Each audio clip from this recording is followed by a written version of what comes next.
ओम नमो भगवते वासुदेवाय। श्रीमद् भागवत महापुराण का ये द्वितीय खंड है।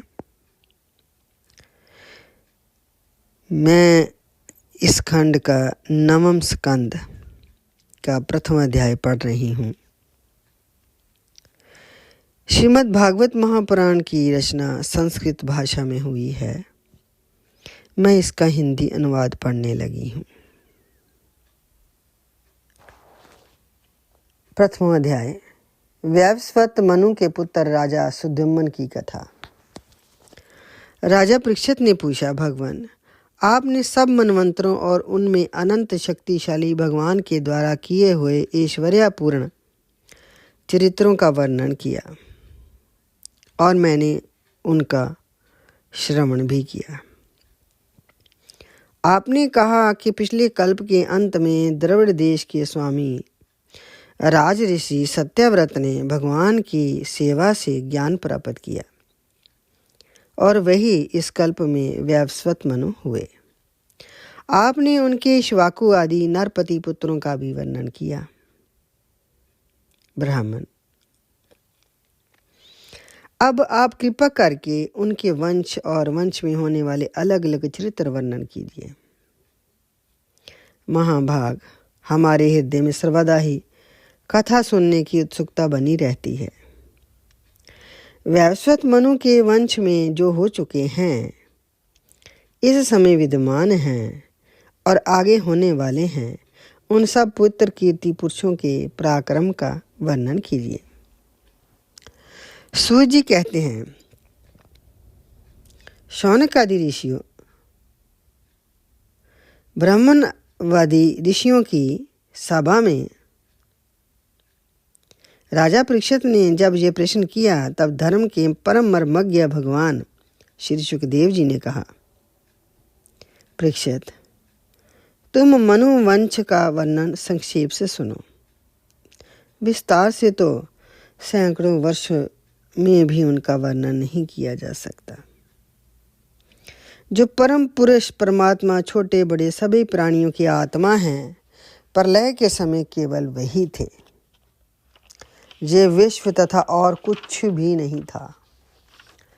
महाराज, उनकी नाभि से एक स्वर्णमयी कमल कोश प्रकट हुआ। उसी में चतुर्मुख ब्रह्मा जी का आविर्भाव हुआ। ब्रह्मा जी के मन से मरीचि और मरीचि के पुत्र कश्यप हुए। उनकी धर्मपत्नी दक्षनंदिनी अदिति से विवस्वान का जन्म हुआ। विवस्वान की संज्ञा नामक पत्नी से श्राद्ध देव मनु का जन्म हुआ। परीक्षित, परम मनस्वी राजा श्राद्ध देव ने अपनी पत्नी श्रद्धा के गर्भ से 10 पुत्र उत्पन्न किए। उनके नाम थे श्वाकु, नृग, शरजाति, दिष्ट, धृष्ट, करुष, नरिशजंत, पृषधर, नभग और कवि। वैवस्वत मनु पहले संतानहीन थे।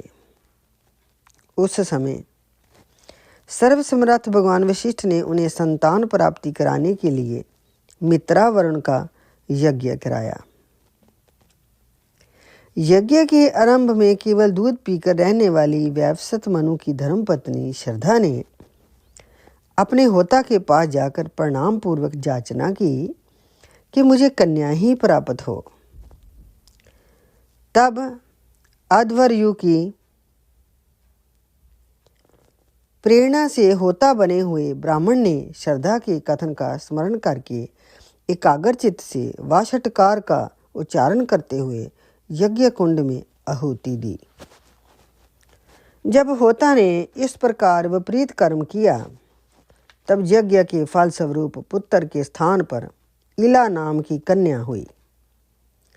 उसे देखकर श्राद्ध देव मनु का मन कुछ विशेष प्रसन्न नहीं हुआ। उन्होंने अपने गुरु वशिष्ठ जी से कहा, भगवान,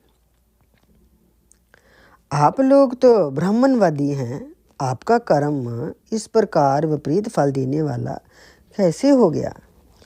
अरे ये तो बड़े दुख की बात है। वैदिक कर्म का ऐसा विपरीत फल तो कभी नहीं होना चाहिए। आप लोगों का मंत्र ज्ञान तो पूर्ण है ही, इसके अतिरिक्त आप लोग जितेंद्रिय भी हैं तथा तपस्या के कारण निष्पाप हो चुके हैं। देवताओं में असत्य की प्राप्ति के समान आपके संकल्प का ये उल्टा फल कैसे हुआ? परीक्षित, हमारे वृद्ध पर पितामह भगवान वशिष्ठ ने उनकी ये बात सुनकर जान लिया कि होता ने विपरीत संकल्प किया है। इसलिए उन्होंने वैवस्वत मनु से कहा, राजन, तुम्हारे होता के विपरीत संकल्प से ही हमारा संकल्प ठीक ठाक पूरा नहीं हुआ। फिर भी अपने तप के प्रभाव से मैं तुम्हें श्रेष्ठ पुत्र दूंगा। परीक्षित, परम यशस्वी भगवान वशिष्ठ ने ऐसा निश्चय करके उस इला नाम की कन्या को ही पुरुष बना देने के लिए पुरुषोत्तम भगवान नारायण की स्तुति की। सर्वशक्तिमान भगवान श्री हरि ने संतुष्ट होकर उन्हें मुंह मांगा वर दिया, जिसके प्रभाव से वे कन्या ही सुदम्मन नामक श्रेष्ठ पुत्र बन गई। महाराज, एक बार राजा सुदम्मन शिकार खेलने के लिए सिंधु देश के घोड़े पर सवार होकर कुछ मंत्रियों को साथ वन में गए।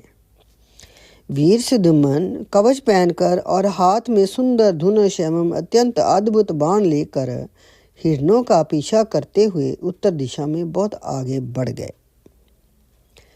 अंत में सुदम्मन मेरु पर्वत की तलहटी के एक वन में चले गए। उस वन में भगवान शंकर पार्वती के साथ विहार करते रहते हैं।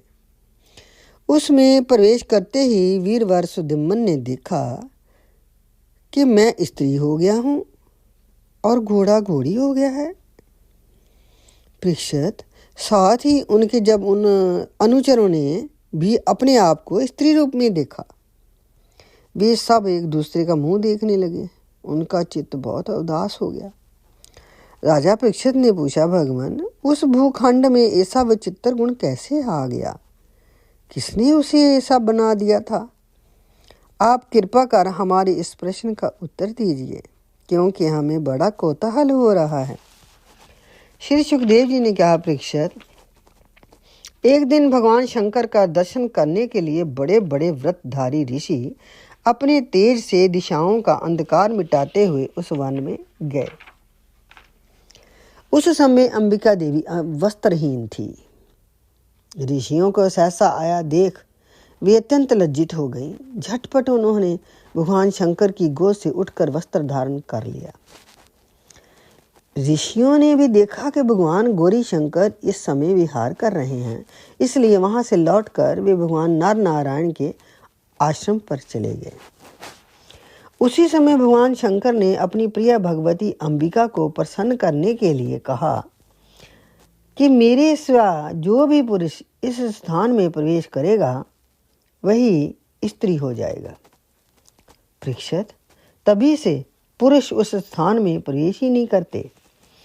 अब सुदम्मन स्त्री हो गए थे, इसलिए वे अपने स्त्री बने हुए अनुचरों के साथ एक वन से दूसरे वन में विचरने लगे।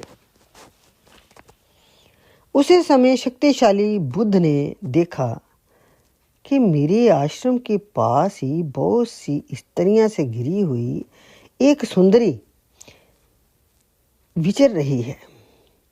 उन्होंने इच्छा की कि ये मुझे प्राप्त हो जाए।